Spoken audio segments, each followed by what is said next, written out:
ہمارے حاجی عبدالوہاب صاحب کے رحمۃ اللہ علیہ کے والد صاحب سخت ناراض ہوتے جب وہ تبلیغ میں لگے، تو ایک دن بعد میں تو خیر وہ خود ہی تبلیغ میں لگ گئے کچھ سالوں بعد، لیکن ان کو راجپوت تھے، ان کو غصہ آتا تھا جب کہیں جاتے تھے تو لوگ تعارف کراتے تھے کہ جی بھائی عبدالوہاب کے والد ہیں، راجپوت کو غصہ آتا تھا، بیٹے کے نام سے میرا تعارف کرا، وہ کہتے تھے عبدالوہاب میرا بیٹا ہے، یہ کہو نا کہ ان کا بیٹا ہے، وہ یہ کیوں کہتا ہے عبدالوہاب کے والد ہیں یہ؟ کہ وہ پہلے آیا میں پہلے آیا، کہ اس کا نام پہلے لیتے۔ ایسا فرماتے ہیں کہ میں نظام الدین میں تھا تو مولانا الیاس صاحب رحمۃ اللہ علیہ اور اسی اس میں تھا، والد صاحب کی وہ کہ والد صاحب ناراض ہیں، کیا کروں، یہ بھی نہیں چھوڑ سکتا، والد صاحب کی ناراضگی بھی وہ نہیں ہو رہی تھی،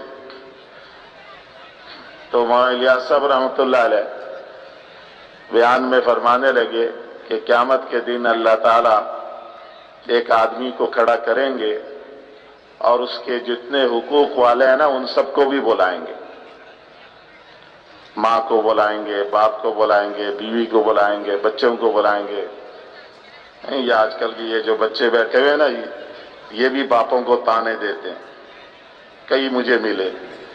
جو بیچارہ باپ تبلیغ میں پھر رہا تو یہ بچے کیا کہتے ہیں باپ کو، ہمارے لیے کیا کیا تم نے ہمارے لیے کیا کیا، تیرے لیے کیا کریں گے، تو کر اب خود، بالغ ہونے کے بعد تو اب ذمہ ہی نہیں ہے، باپ کھلا رہا تجھے مفت میں، باپ کو کہتا ہے کہ میرے لیے کیا کیا تم نے، بالغ ہونے تک باپ نے کھلا پلا دیا، بس ذمہ داری ختم، چھٹی اب جا بھاگ۔ تو حضرت نے فرمایا کہ سب سے پہلے اللہ تعالیٰ ماں کو بلائیں گے اور ماں کو بلا کر کہیں گے یہ تیرا بچہ،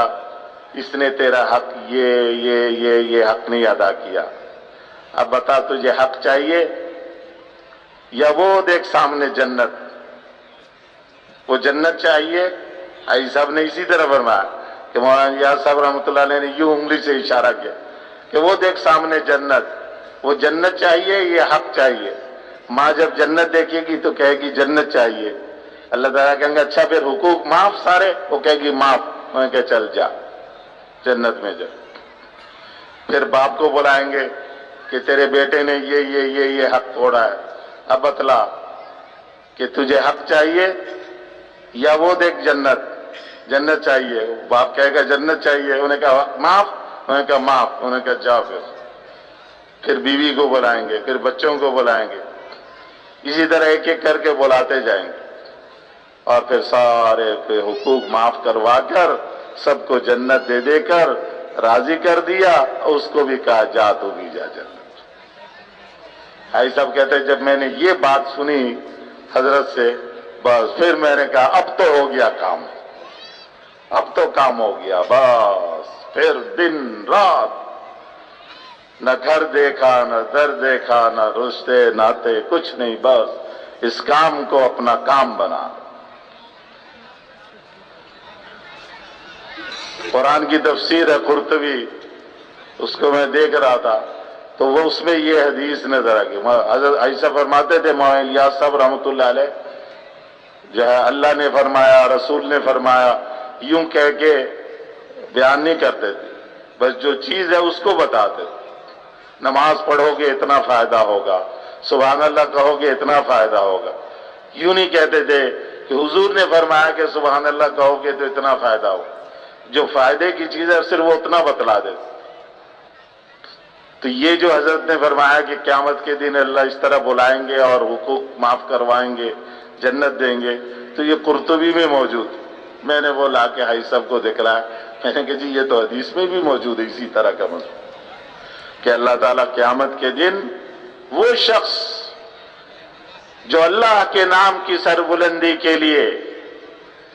اعلاء کلمت اللہ کے لیے، اللہ کے نام کو اونچا کرنے کے لیے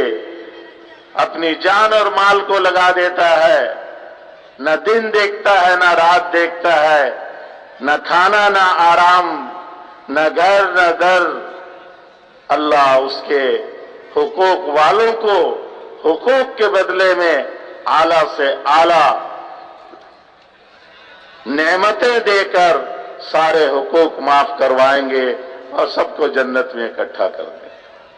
وہ تو سخی ہے، داتا ہے، اس کے خزانے میں کیا کمی ہے؟